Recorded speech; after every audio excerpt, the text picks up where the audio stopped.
We're pleased to start with you. You want to push that button at the bottom, make sure it's on.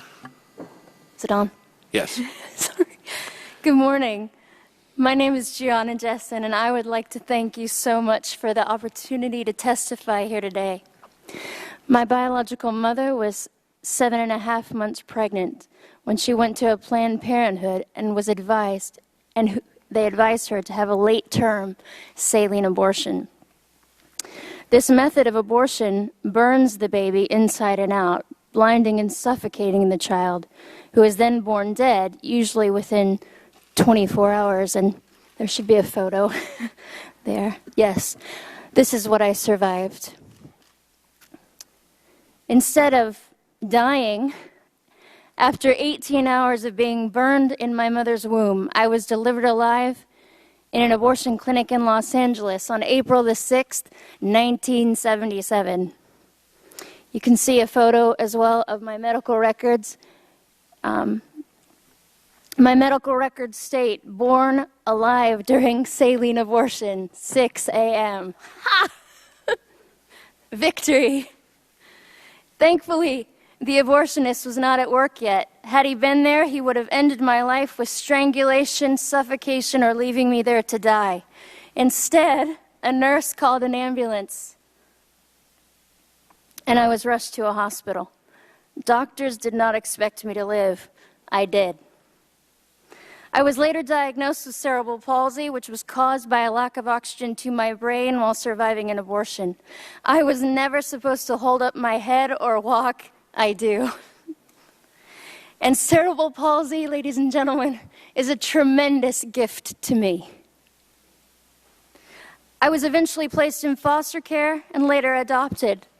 And hear me clearly, I forgive my biological mother.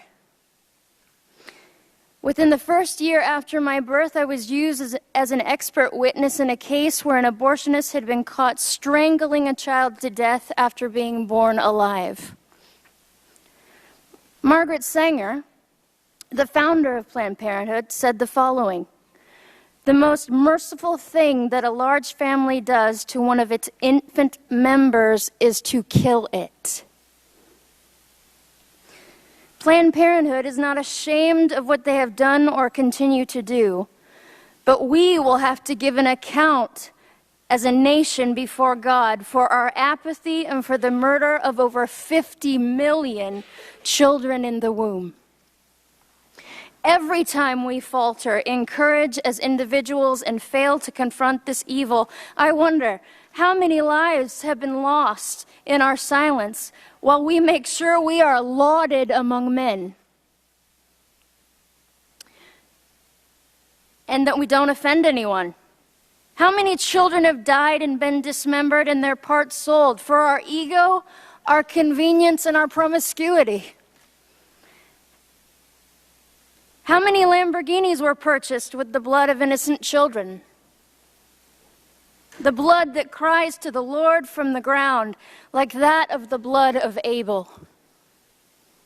Not one of them, ladies and gentlemen, is forgotten by him. I would ask Planned Parenthood the following questions. 38 years later, I would ask them these questions. If abortion is about women's rights, then what were mine? You continuously use the argument, if the baby is disabled, we need to terminate the pregnancy, as if you can determine the quality of someone's life. Is my life less valuable due to my cerebral palsy? You have failed in your arrogance and greed to see one thing. It is often from the weakest among us that we learn wisdom. Something sorely lacking in our nation today, and it is both our folly and our shame that blinds us to the beauty of adversity. Planned Parenthood uses deception, the manipulation of language, and slogans such as "a woman's right to choose" to achieve their monetary aims.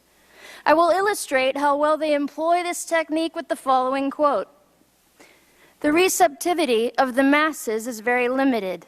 Their intelligence is small, but their power of forgetting is enormous.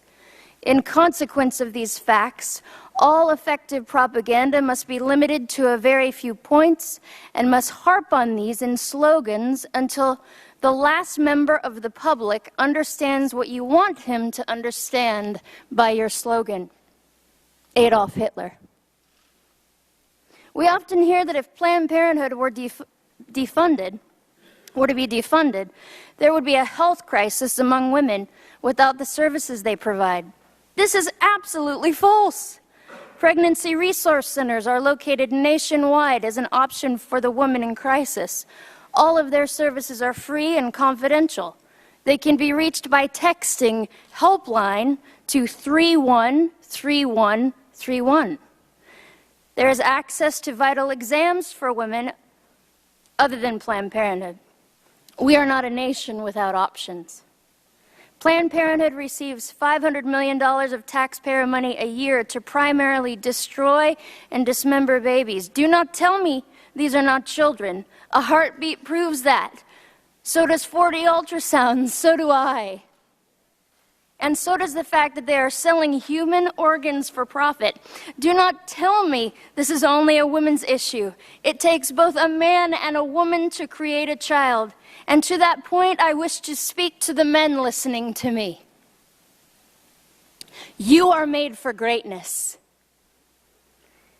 You were born to defend women and children, not to use and abandon us, nor sit idly by while you know we are being harmed, and I am asking you to be brave. In conclusion, let me say, I am alive because of the power of Jesus Christ alone, in whom I live, move, and have my being. Without him, I would have nothing, and with him, I have all. Thank you. Thank you, Ms. Jessen, for that compelling testimony. Mr. Bob, welcome. Thank you, Mr. Chairman, and I